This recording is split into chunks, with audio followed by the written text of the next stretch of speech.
अस्सलाम वालेकुम स्टूडेंट्स। और आज जो हमारे कोर्स नेक्स्ट प्रीवियस वीक के एस्पेक्ट से जो चेंज हुआ है, तो आज जो हमारी पहली क्लास है और इसके अंदर हम जो है वो सॉफ्टवेयर इंजीनियरिंग पढ़ेंगे इंशाल्लाह। और सबसे पहले जो है मैं इसकी कोर्स आउटलाइन आप लोगों को जो है वो दिखा दूं कि कोर्स आउटलाइन जो है वो हमारी एआई के एस्पेक्ट से जो है सॉफ्टवेयर इंजीनियरिंग की। अच्छा, इसका जो कोड है SCN 220, ठीक है, और 3 क्रेडिट आवर्स है। और कोर्स ऑब्जेक्टिव्स में बेसिकली इसमें यही बताया गया है कि हम सॉफ्टवेयर इंजीनियरिंग क्यों पढ़ रहे हैं, मतलब इसका कोर्स पढ़ने का जो है वो क्या रीज़न है। ठीक है, इसको मैं अभी डिस्कस करूंगा, तकरीबन सब आ जाए। और फिर इसके अलावा इसके अंदर कंटेंट में कॉम्प्रिहेंसिवली जो है सॉफ्टवेयर डेवलपमेंट लाइफ साइकिल्स और उसके प्रोसेस से रिलेट, डेवलपमेंट से रिलेट, उसके टेस्टिंग से रिलेट, उसके डिप्लॉयमेंट से रिलेट जो है वो सारे फीचर्स इसके अंदर जो है वो हम डिस्कस करेंगे चैप्टर वाइज। और इसके अलावा जो है वो डिफरेंट फेजेस है। डिफरेंट फेजेस एस्पेक्ट से मुराद ये है कि डेस्कटॉप एप्लीकेशन फेज हो गया, उसमें सॉफ्टवेयर इंजीनियरिंग किस तरीके से यूटिलाइज होती है। फिर इसी तरीके से जो है वो मोबाइल ऐप्स हो गई, मोबाइल ऐप्स के एस्पेक्ट से किस तरीके से होती है। वेबसाइट्स हो गई, वेबसाइट्स के एस्पेक्ट से किस तरीके से होती है। और इसी तरीके से डेवऑप्स मतलब क्लाउड डेवलपर के एस्पेक्ट से जो है वो किस तरीके से यूटिलाइज होती है। इसी तरीके से और भी फेजेस हैं जो लार्ज सॉफ्टवेयर हैं, जैसे ऑपरेटिंग सिस्टम डेवलपमेंट है, कंपाइलर डेवलपमेंट है, गेम डेवलपमेंट है। उसके फेजेस जो है उसको भी हम डिस्कस करेंगे इधर। तो ये तमाम फेजेस जो है वो सॉफ्टवेयर इंजीनियरिंग का पार्ट है बेसिकली। और इससे रिलेटेड जो जॉब्स होती हैं वो बेसिकली डिजाइनिंग डेवलपमेंट हो गई, ठीक है, डेवलपमेंट स्पेशली होती है इसमें। और फिर इसके अलावा जो है वो SEO, सर्च इंजन ऑप्टिमाइजर, वो भी इससे ही एसोसिएट होती है। इसी तरीके से टेस्टिंग की हो गई, जो टेस्टर होते हैं, ठीक है, जो कि डिफरेंट सॉफ्टवेयर को टेस्ट करते हैं, वेबसाइट को टेस्ट करते हैं, जो बग्स होते हैं उनको टेस्ट करते हैं। इसी तरीके से प्रोजेक्ट मैनेजर हो गया। प्रोजेक्ट मैनेजर जो है वो मैनेजमेंट से रिलेटेड जो है पूरे प्रोजेक्ट को मैनेज करता है। तो इससे एसोसिएट जॉब्स यही होती हैं बेसिकली। जो वेबसाइट डेवलपमेंट हो गई, मोबाइल एप्लीकेशन डेवलपमेंट हो गई, डेवलपमेंट से रिलेट एक फेज वाली जॉब। और सेकंड जो है वो मैंने आपको बताई है,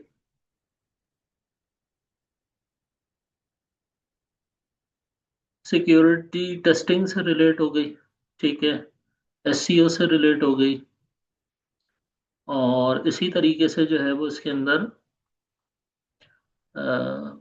टेस्टिंग से रिलेट हो गई, सिक्योरिटी से रिलेट हो गई कि सॉफ्टवेयर सिक्योर किस तरीके से मैनेजेबल हो, वो टेस्टिंग के अंदर ही आता है।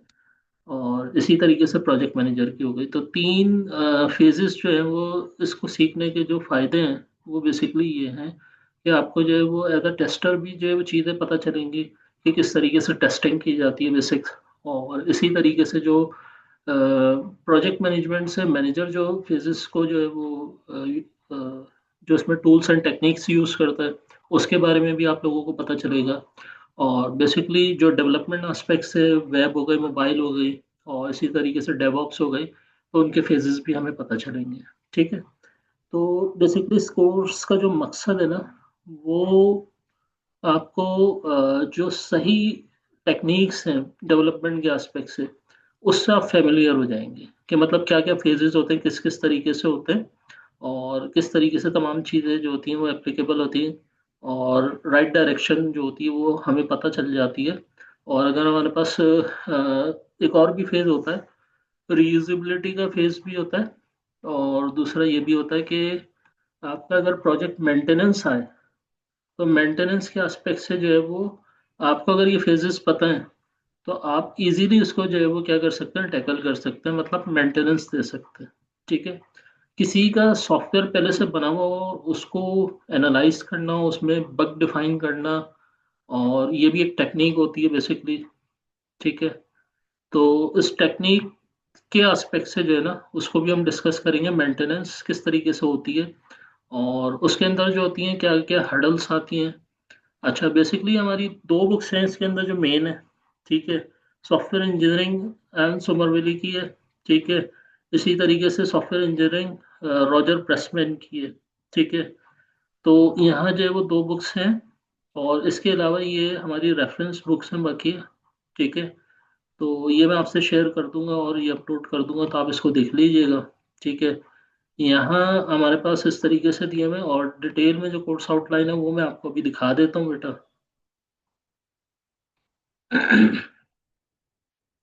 ये हमारा टीचिंग प्लान है डिटेल, 3 आवर्स पर वीक के एस्पेक्ट से। ठीक है। तो इसके अंदर जो है, जो अभी हम पढ़ेंगे वो इंट्रोडक्शन ही होगा। Attributes of the software engineering, software and system engineering, software activities, software engineering ethics, frameworks activities, umbrella activities, software development life cycle, SDLC. ठीक है। तो ये आज का टॉपिक होगा बेसिकली। ठीक है। इसी तरीके से फिर नेक्स्ट क्लास में जो फर्दर मोर पढ़ेंगे, प्रोसेस मॉडल है। ठीक है। और प्रोसेस मॉडल के अंदर जो है वो तमाम मेथडोलॉजीज हैं ये सारी। ठीक है।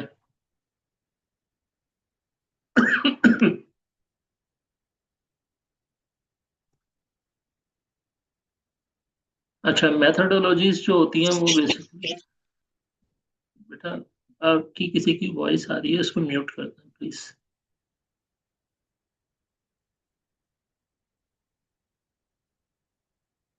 ठीक है, मैंने जो वो एडमिट कर दिया सबको। आहिस्ता आहिस्ता जो है वो हो रहा है अटेम्प्ट। ठीक है।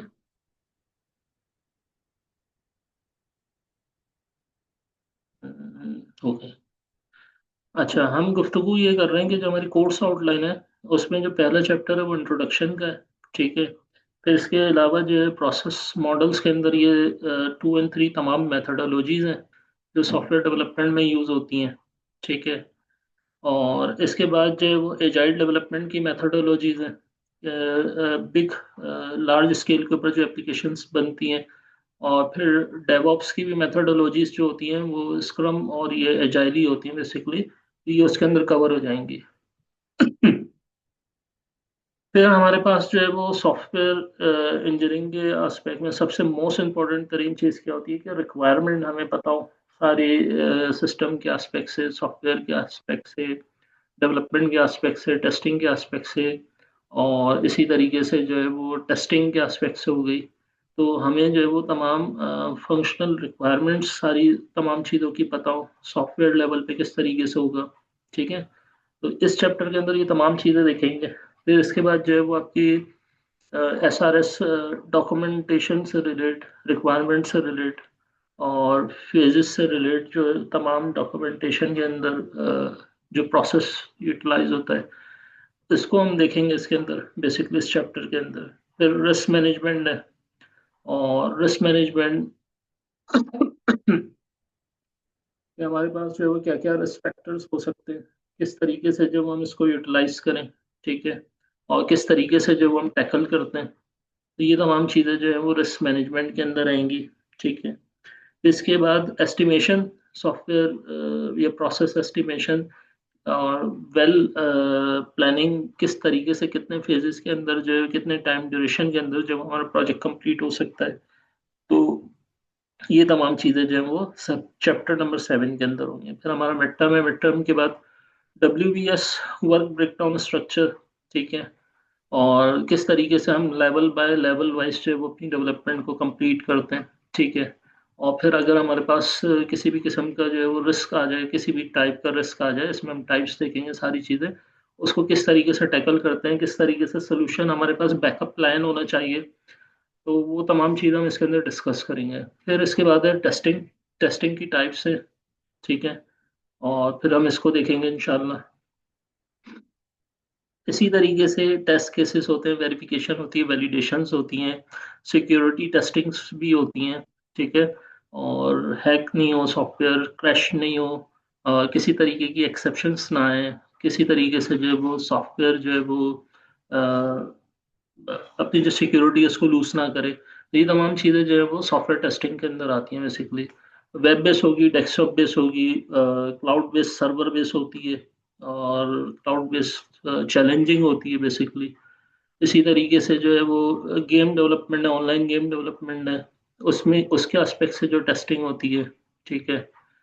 तो बेसिकली हम इसके अंदर उन टूल्स एंड टेक्निक्स को देखेंगे जो पॉसिबल होंगे हमारे लिए। ठीक है। इसी तरीके से सिस्टम मॉडलिंग की अगर हम बात करें, जो हमारा स्ट्रक्चर मॉडल होता है, जैसे MVC मॉडल हो गया, या दूसरा और मॉडल हो गए। तो सिस्टम के अंदर कौन कौन से स्ट्रक्चर मॉडल्स, उनके बिहेवियर्स और किस तरीके से यूटिलाइज होते हैं, वो तमाम चीज़ें इसके अंदर आएंगी। इसी तरीके से software project design and architecture, project management किस तरीके से होती है, सेंट्रलाइज डाटा किस तरीके से रखा जाता है, गिटहब में उसका यूज़ है बेसिकली, किस तरीके से रिपोजिटरीज मैनेज होती है, एक जगह कंपाइल होती है, और ये तमाम चीज़ें इसका पार्ट होंगी basically. Architecture, data flow, DFD diagrams हो गई, किस तरीके से आर्किटेक्चर हो गया, या ऑब्जेक्ट ओरिएंटेड लेवल के एस्पेक्ट्स हो गई, या यूएमएल बेस पे हो गई। यूएमएल के अंदर बेसिकली हम पूरे प्रोजेक्ट का स्ट्रक्चर बनाते हैं, ठीक है। तो यूएमएल में बेसिकली डीएफडी आती है। तो ये भी पार्ट है, इसको भी हम देखेंगे। और फिर लास्ट में जो है वो आपके एक स्पेसिफिक प्रोजेक्ट होगा, उससे रिलेट जो होगी वो आपकी प्रेजेंटेशन होगी, उसको हम इसके अंदर देखेंगे, ठीक है। लास्ट जो वीक होगा उसके अंदर मैं आपकी जो प्रेजेंटेशन जो है वो कंडक्ट करूंगा।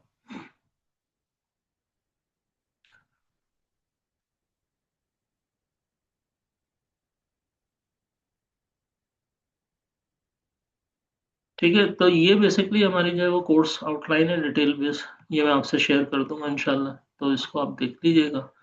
अच्छा, इसके अलावा जो है वो मैं बुक का स्ट्रक्चर आप लोगों को समझा दूँ। इजी पीजी है, मुश्किल नहीं है। अच्छा, software engineering practitioner approach, practitioner से मुराद प्रोफेशनली जो अप्रोच यूज़ हो रही होती है मार्केट लेवल पे, वो अपडेटेड जो है वो इसके अंदर डिस्कस हुई भी होती हैं। तो ये सॉफ्टवेयर इंजीनियरिंग की जो बुक है,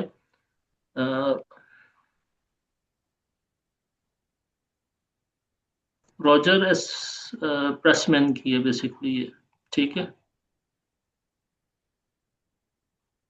तो अब बुक से रिलेटेड जो है वो लिटिल बिट जो है वो ओवरव्यू कर लेते हैं जल्दी से, फिर इसके बाद जो है वो मैं स्टार्ट कर दूंगा चैप्टर 1।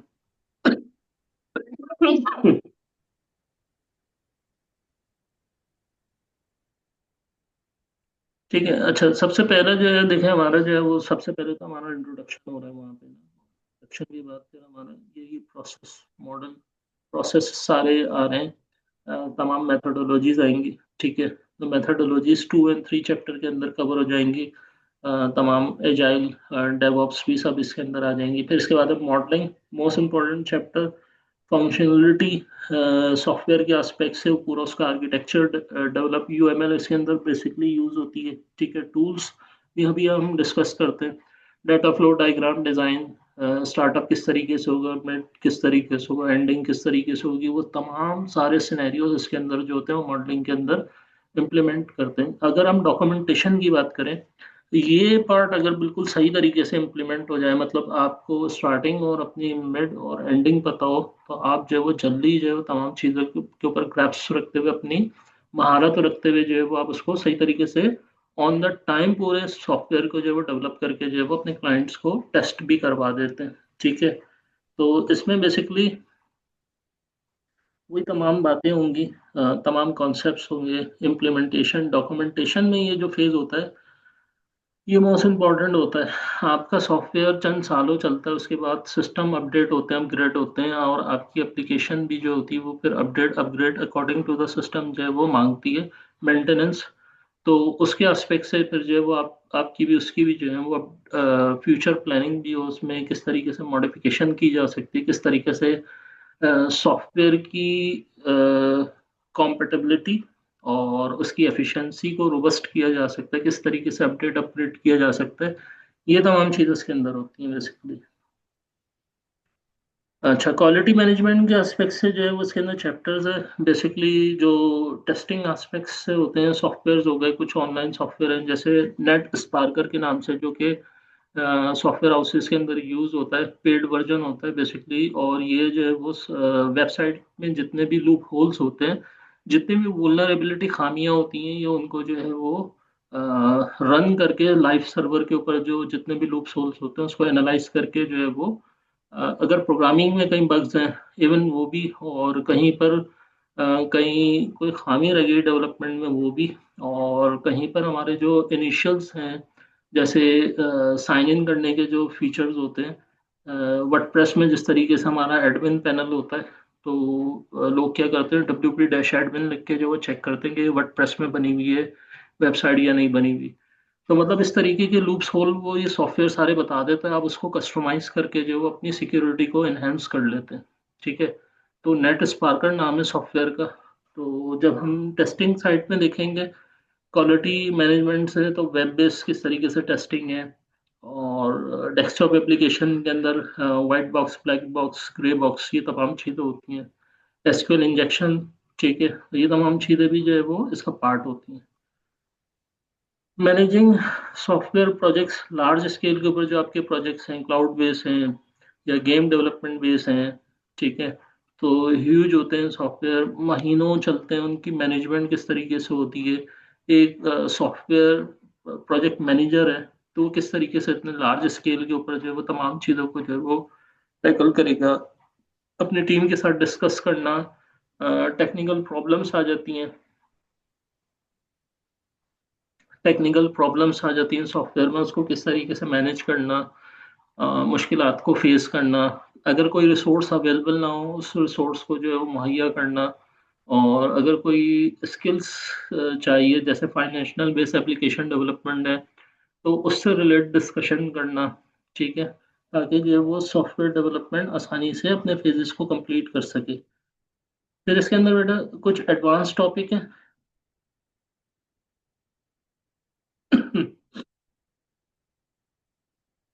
ठीक है, तो एडवांस टॉपिक के अंदर जो है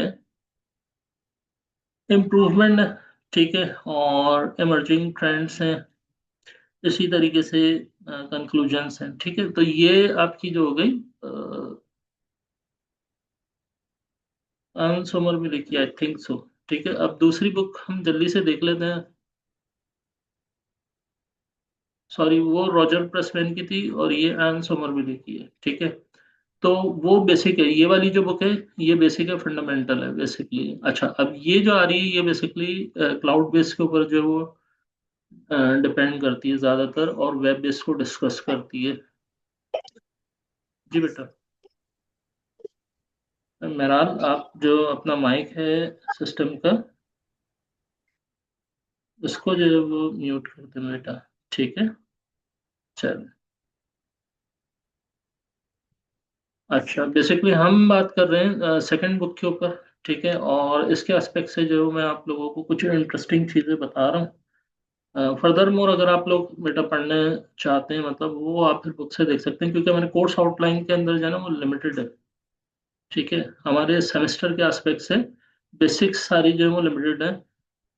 जहाँ तक मुझसे हो सकेगा क्लाउड बेस हो गया, गेम डेवलपमेंट बेस फेजेस हो गए, और कंपाइलर बेस हो गए, या ऑपरेटिंग सिस्टम बेस हो गए। ठीक है, लार्ज स्केल प्रोजेक्ट्स हो गए, तो उसको हम डिस्कस करेंगे।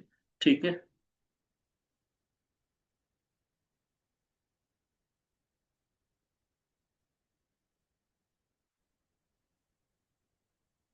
सिस्टम स्लो हो गया, आप लोग सारे इतने एक साथ आ गए।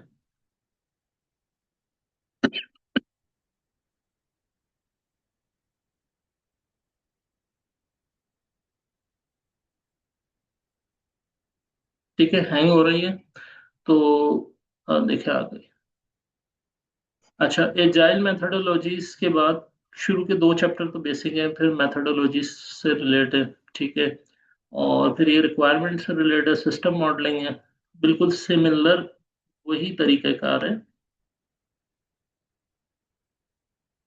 आर्किटेक्चर, डिज़ाइन, और design and implementation, software testing तक, यहाँ तक जो है वो आपका सिमिलर है। अच्छा, अब यहाँ से जो पार्ट टू स्टार्ट हो रहा है, सिस्टम डिपेंडेबिलिटी एंड सिक्योरिटी, ये मोस्ट इम्पोर्टेंट तरीन पार्ट है इस बुक का, जो कि अगर आपने फर्दर, मैं इससे डिस्कस तो करूंगा लेकिन मैं सारी चीज़ें जो है वो डिस्कस नहीं कर पाऊंगा। ठीक है, रिलायबिलिटी, सेफ्टी, मैं जो मेन सॉफ्टवेयर्स हैं या टेक्निक्स हैं, टूल्स हैं, मैं उस पर ज़्यादातर फोकस करूंगा। ठीक है, एस जो कि केस स्टडीज भी होती हैं इसके अंदर बहुत सारी, कि हमारे पास सिस्टम इस तरीके का दिया हुआ है, उसमें ये प्रॉब्लम्स है, तो हम सिक्योरिटी एस्पेक्ट से जो है उसको किस तरीके से इन्हेंस कर सकते हैं। ठीक है, तो ये तमाम चीज़ें जो है ना वो थ्योरेटिकल एस्पेक्ट्स है, बुक के अंदर डिस्कस हुई भी हैं।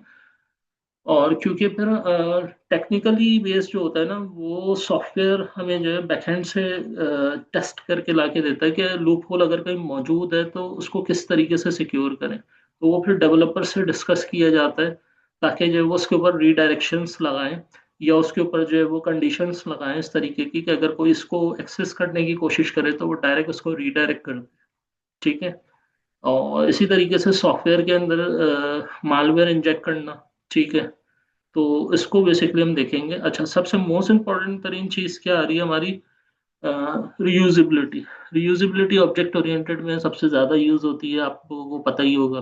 ठीक है, कि हम अपनी जो है वो फंक्शनल क्लासेस बना देते हैं और सिमिलर प्रोजेक्ट्स के अंदर हम उसको यूटिलाइज कर लेते हैं, तो रीयूज कर लेते हैं। री इन्वेंट द व्हील नहीं करते, हम दोबारा से जो है उन्हीं क्लासेस के अंदर मॉडिफिकेशन करके जो है वो अपने नेक्स्ट सॉफ्टवेयर के अंदर उसकी इम्प्लीमेंटेशन को जो है वो डेवलप कर देते हैं। ठीक है। Service oriented software engineering services most important है। तमाम जितने भी सर्विसेज हैं, एपीआई बेस और एटीएम बेस हो गई, या आप कह रहे हैं फाइनेंशियल बेस्ड सर्विसेज हो गई, या जो है आप मोबाइल बेस्ड सर्विसेज की बात कर लें, हमारे पास डिफरेंट टाइप्स ऑफ सर्विसेज है। गेमिंग की सर्विसेज होती हैं। ठीक है, तो रेस्टफुल एपीआईज कहलाती हैं बेसिकली, और जेसन का यूज़ होता है उसके अंदर। और फिर इसके अंदर जो भी टेक्निक्स हैं वो सारी जो है वो एपीआईज के एस्पेक्ट से जो होती हैं वो सर्विसेज के एस्पेक्ट से। और इसकी टेस्टिंग के लिए पोस्टमैन को यूज़ करते हैं सॉफ्टवेयर को बेसिकली। तो ये मोस्ट इम्पोर्टेंट तरीन चीज़ है बैकएंड के एस्पेक्ट से। हैकर ज़्यादातर इसमें ही एक्सप्लॉइट्स यूटिलाइज करते हैं, इसी के अंदर ही लूप होल फाइंड करने की कोशिश करते हैं, ताकि अपना जो पीस ऑफ कोड है उसको इंजेक्ट कर सकें। तो ये बेसिकली हो गया सर्विसेज के एस्पेक्ट से। फिर सिस्टम इंजीनियरिंग का ये बेसिक है। सिस्टम कॉम्प्लेक्स कितना मुश्किल है, किस तरीके से लार्ज स्केल के ऊपर, लाजमी सी बात है क्लाउड बेस्ड सिस्टम के एस्पेक्ट से बात होगी, इसके अंदर उसके आर्किटेक्चर के एस्पेक्ट से बात होगी। यहाँ से जो है ना बुक का एडवांस पार्ट है। ठीक है, तो ये बेसिकली आप लोगों के कोर्स में नहीं है, लेकिन बताने का ये मकसद है कि अगर आपका इंटरेस्ट है मतलब तमाम चीज़ों को पढ़ने के एस्पेक्ट से, तो आप इस यहाँ से जो है फर्दर मोर पढ़ सकते हैं। Real time software engineering embedded systems हो गए। ठीक है। और आपके जो है वो रियल टाइम के अंदर लाइव जो सिस्टम्स होते हैं, और जैसे ऑनलाइन गेमिंग्स भी हो गए सिस्टम, रियल टाइम होते हैं वो भी। ठीक है। तो उनका आर्किटेक्चर, उसमें सिक्योरिटी एलिमेंट किस तरीके से होता है। सॉफ्टवेयर प्रोजेक्ट मैनेजमेंट, ये वही सिमिलर है, तमाम बेसिक्स हैं इसके अंदर। ठीक है, यहाँ पर ये जो है ना सेकंड बुक है, और इसका जो मिड वाला पार्ट है ना, ये मोस्ट इम्पॉर्टेंट है, जो मैंने अभी ऊपर डिस्कस किया। तो ये दो बुक्स हैं बेटा बेसिकली। ठीक है। कोर्स आउटलाइन मैंने बता दी, बुक्स में आप लोगों से तमाम चीज़ें मैं शेयर कर दूंगा। तो बेसिकली अब जब हम अपना चैप्टर 1 को स्टार्ट करते हैं। ठीक है। इंट्रोडक्शन है। अ, वही टेक्स्ट बुक्स यहाँ पर डिस्कस हुई हुई हैं। ठीक है, रेफरेंस बुक्स डिस्कस हुई हुई हैं, ये तमाम चीज़ें वही हैं जो आप लोग प्रैक्टिस करते आ रहे हैं। ठीक है। क्विज़ेस असाइनमेंट्स सिमिलर उसी तरीके से होगा। ठीक है। थिंग्स टू रिमेंबर, मतलब क्विज एक ही मरतबा कंडक्ट होगा, वही। अटेंडेंस पॉलिसी आपको पता है। ठीक है। टाइम पे क्लास कंडक्ट करनी है। ठीक है। तो ये तमाम जो है वो चीज़ रिमेंबर आप लोगों को होनी चाहिए। ठीक है। तो ये तो हो गया बेसिक।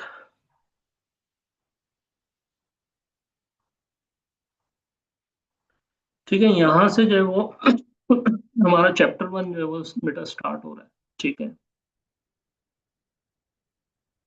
अच्छा, कोर्स की केमिस्ट्री जो है वो मैंने आपको स्टार्टिंग में अभी जो है वो ये तमाम चीज़ें मैंने डिस्कस करी हैं, उससे आपको जो है वो चीज़ें समझ में आ गई होंगी। बेसिकली सॉफ्टवेयर इंजीनियरिंग पढ़ने का जो मकसद है। अच्छा, पुराने एरा के अंदर जो है वो क्या चीज़ थी, 50s के अंदर, और जब हमारी असेंबली लैंग्वेज थी, तो असेंबली लैंग्वेज आप लोग पढ़ चुके हैं। ठीक है। सिस्टम प्रोग्रामिंग लैंग्वेज होती है, और बेसिकली उसके अंदर जो आपको कंप्यूटर हार्डवेयर के बारे में, माइक्रो प्रोसेसर के बारे में डायरेक्ट किस तरीके से कमांड दी जाती, क्योंकि प्रीवियस एरा के अंदर जो है वो कंप्यूटर लार्ज स्केल के अंदर थे, ऑपरेटिंग सिस्टम जैसे जीयूआई बेस्ड होता है वो नहीं था, command line based operating system था हमारे पास। ठीक है। अब वो एरा बेसिकली स्टार्ट हो रहा था, शुरू हो रहा था डेवलपमेंट के एस्पेक्ट से, कि कंप्यूटर जो है वो तरक्की करे, सॉफ्टवेयर क्या होता है, सॉफ्टवेयर की क्या डेफिनेशन है, कितने टाइप्स के हमारे पास सॉफ्टवेयर हैं, उसके अंदर क्या स्किल्स हमें चाहिए डेवलप करने के लिए। तो ये बात की बात है। तब तक हमारी हाई लेवल प्रोग्रामिंग लैंग्वेजेस नहीं आई थी, जैसे सी नहीं आई थी। तो मशीन लैंग्वेज पे और असेंबली लैंग्वेज जो थी वो कोर थी, और उसके ऊपर काम हो रहा था। तो अब ज़रूरत ये पेश आ रही थी कि हम न्यू एरा के अंदर जो जा रहे हैं, कंप्यूटर की जो इंजीनियर्स हैं, या आप कह रहे हैं जो साइंटिस्ट हैं, कंप्यूटर साइंटिस्ट, वो बेसिकली उसको जो है बेहतर से बेहतर बनाते जा रहे थे। लार्ज स्केल से जो है वो स्मॉल स्केल लेवल तक कंप्यूटर आ गया, फिर उसके सॉफ्टवेयर बनाने, ये एक चैलेंजिंग टास्क था। और फिर हमारे पास कोई प्रोग्रामिंग लैंग्वेजेस इस तरीके की नहीं थी। असेंबली के अंदर बहुत प्रॉब्लम्स होती थी, स्पेसिफिक थी, लोगों को पहले सीखनी पड़ती थी, फिर उसके अंदर सॉफ्टवेयर बनाना, वो उससे डबल काम। तो नीड थी ऐसी प्रोग्रामिंग लैंग्वेज की जो कि बहुत पावरफुल भी हो, और हमें जो वो सॉफ्टवेयर बना के भी दे दे। तो इसी तरीके से जो है वो फिर सी लैंग्वेज का जो है कयाम आया। और वैसे आप लोगों को पता है, C language is the mother of all programming language. Software development के अंदर मोस्ट इम्पॉर्टेंट पार्ट है, बैकबोन है। ठीक है। ऑब्जेक्टिव सी हो गई, इसी तरीके से मैक के एस्पेक्ट से अगर माइक्रोसॉफ्ट की बात करें, विजुअल सी प्लस प्लस हो गई माइक्रोसॉफ्ट के एस्पेक्ट से। ठीक है। और इनकी जो लाइब्रेरीज हैं बेसिकली डेस्कटॉप एप्लीकेशंस बनाने में यूज़ हो रही हैं। फिर इसी तरीके से माइक्रोसॉफ्ट के सर्वर्स हो गए, I S S, web development में इसका यूज़ हो रहा है। E S P dot net पे जो वेबसाइट्स बन रही हैं, 90s के एरस के अंदर जो वो website first client side websites जो है वो आई थी। फिर इसके बाद जो है वो सर्वर बेस का कॉन्सेप्ट आया, और सर्वर टेक्नोलॉजीज आई, एएसपी आई, और इसी तरीके से वीबी आई, और इसी तरीके से जो है वो आपकी जावा स्क्रिप्ट थी। जावा सर्वर बेस तो ये भी आई है, ठीक है, कुछ सालों पहले। लेकिन स्टार्टिंग के अंदर जो है हमारे पास क्लाइंट साइड के अंदर जावा स्क्रिप्ट पहले से एग्जिस्ट करती थी। क्लाइंट बेस्ड सिस्टम बनाना, इसी तरीके से जो है वो सर्वर साइड वेब बेस्ड जब बननी शुरू हुई तो उसके अंदर एएसपी का मेन रोल है। फिर इसके बाद इसी तरीके से जो है वो पीएचपी आ गई, फिर पाइथन भी आ गई थी उसके बाद। तो इसी तरीके से जो है वो और दूसरी सर्वर साइड स्क्रिप्टिंग लैंग्वेजेस आई, तो वेब का पूरा एरा चला। ठीक है।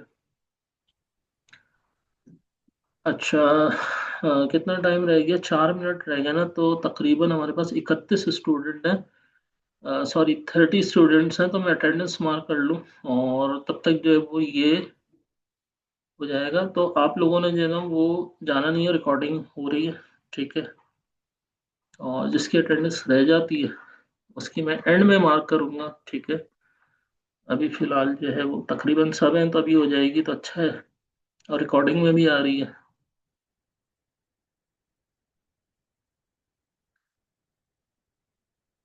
अच्छा बेटा, मैं नेम कॉल करूंगा, तो आप लोगों ने जो है ना वो अपने माइक से प्रेजेंट बोलना है, कोई किसी की जो है ना एक्स्ट्रा नहीं बोलेगा। ठीक है।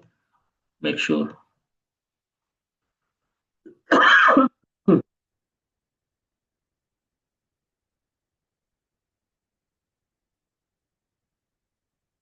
ऑनलाइन है ना हमारी?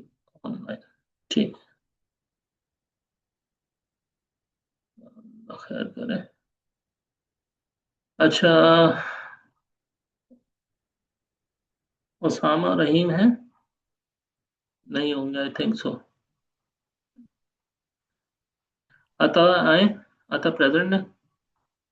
अता नहीं है। अच्छा, अगर माइक काम नहीं कर रहा हो ना, तो मैसेज आप कर सकते हैं ना? ठीक है। मोहम्मद वकार अजीम प्रेजेंट है? वकार साहब प्रेजेंट है। अच्छा, इसी तरीके से हफ्सा आई है बेटा? हफ्सा?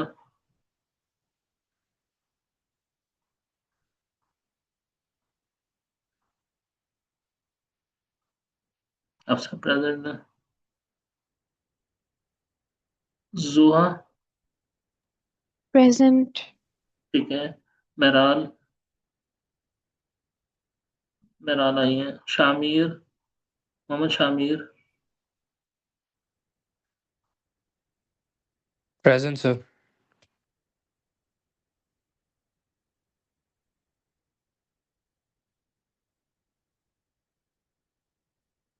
तलहा शाहिद हैं। अच्छा शामिर, आप जब वो मैसेज करें प्रेजेंट का।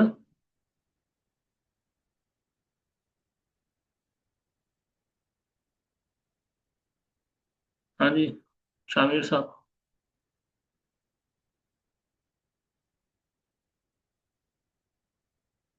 ठीक है। नूरुल हुदा? नूरुल हुदा बेटा प्रेजेंट है। मैसेज प्रेजेंट कर सर। देना, मैसेज कर दें, ताकि उससे पता चल जाए ना, आपके नाम से आ जाएगा तो वो रिकॉर्डिंग में ये भी आ जाएगा तो सही रहेगा। ठीक है।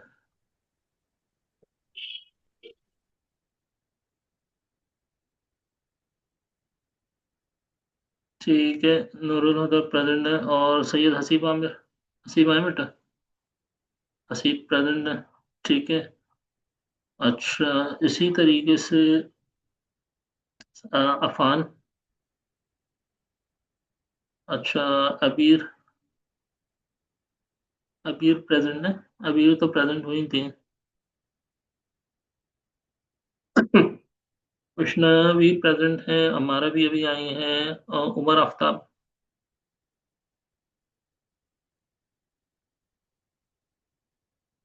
उमर आफ्ताब है,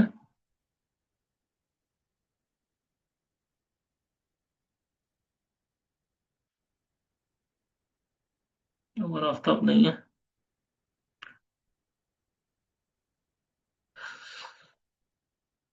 एब्सेंट, उमर आफ्ताब, इब्तिसाम आए हैं, जैन भी हैं, अलानोद, जी बेटा, ये आई हैं, अलानोद, हुसैन बख्श। मेरा आपको रिमार्क्स में लिखना पड़ेगा। मेरा किसका? वो शायद चालान जनरेटेड नहीं है, जैन बोल रहा हूँ सर।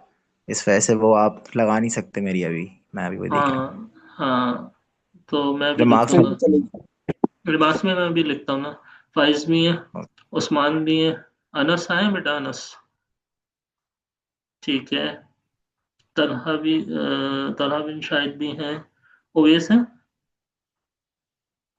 ओवैस प्रेजेंट है, आजैन,